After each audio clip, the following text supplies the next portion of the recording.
إن الإنكار العلني على ولاة أمور المسلمين وحكامهم هو شر على المسلمين يجلب لهم الفساد والقتل والتقاتل، والله المستعان.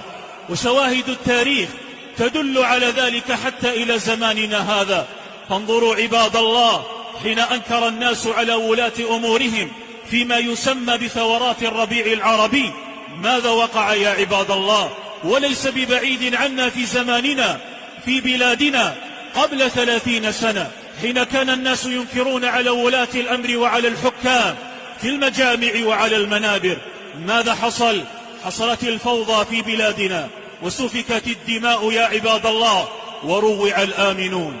ألا فاعلموا عباد الله أنه ليس من منهج السلف التشهير بذكر عيوب وأخطاء الحكام وولاة الأمر، أي الإنكار العلني عليهم.